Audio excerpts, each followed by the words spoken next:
معي اليوم وجبة رز بسمتي أبيض.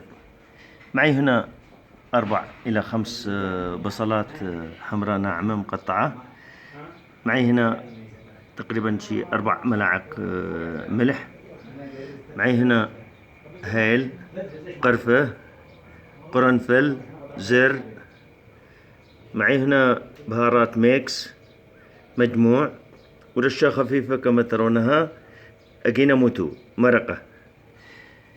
معي هنا كوب إلا ربع زيت. ومعي هنا الرز بسمتي 3 كيلو منقع كما ترونه، لازم يتنقع عشان يعطيه طعم. نبتدي الخطوة. بسم الله الرحمن الرحيم. نضع الزيت،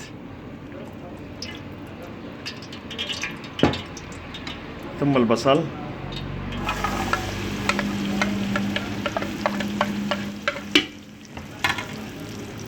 ثم البهار، قرفة وهيل وزر.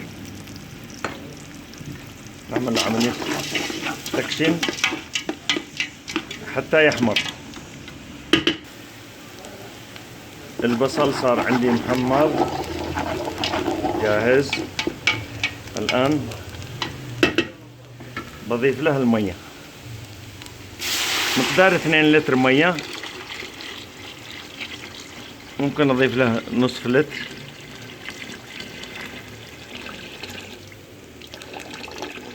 اثنين ونصف لتر مي. بضيف له الملح، وبضيف له رشة الأجيناموتو فقط. طيب نتركه حتى يغلي. المية صارت تغلي. طبعا أي واحد صاحب طاهي رز لازم يتذوق المية قبل ذوق الملح. ما شاء الله جميل جدا. طبعا أنا أضفت له نصف لتر مية، يعني صارت هذه 3 لتر مية.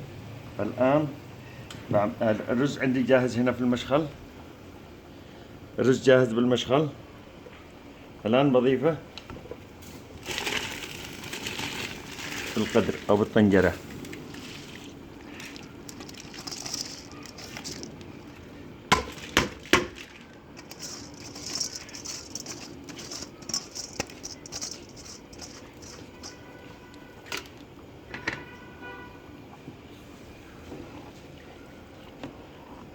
ما شاء الله.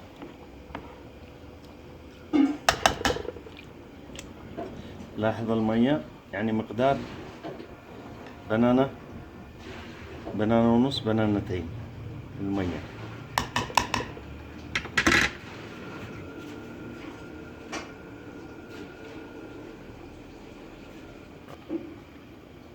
الآن بتركه يغلي حتى الخطوة اللي بعدها.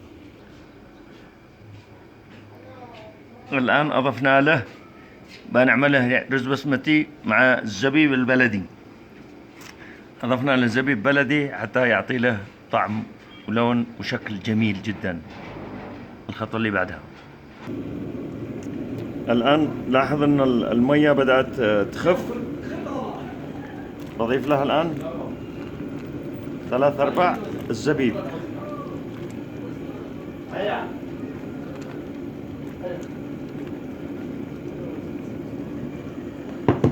أضفته 3/4 وشوية كمان. الآن إيش بعمل له عملية تقليب يكون بهدوء، لأن الرز بيتكسر.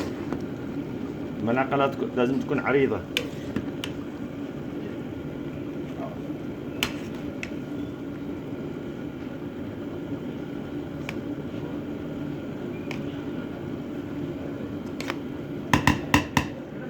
الآن بضيف له بهارات الميكس، رشة خفيفة كما تشاهد من فوق.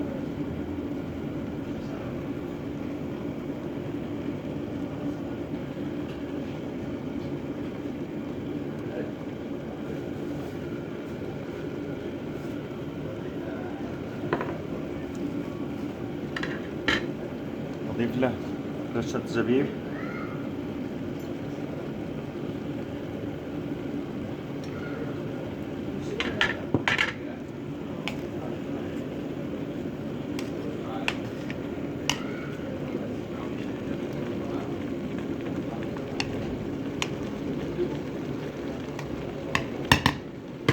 الآن بضيف له رشة زيت.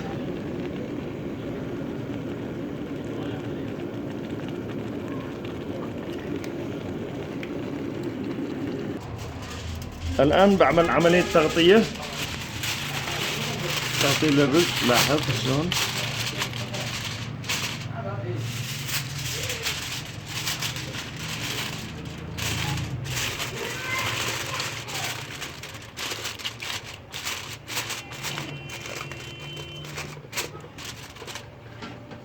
بضع عليه الصحن.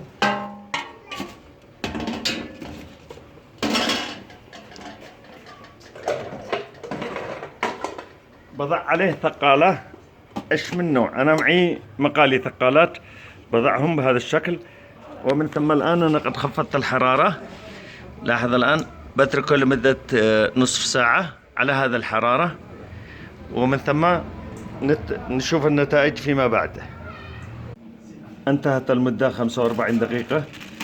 نصف ساعة الحرارة شغالة على الرز بنار منخفضة، وربع ساعة تركته بعد ما طفأت الحرارة. ما شاء الله تبارك الله، ما شاء الله ما شاء الله. نثري نثري رز نثري كما تشاهده مع الزبيب. ما شاء الله. نثري نحن هنا، أين أنتم؟ لا أنا هنا. أين أنتم؟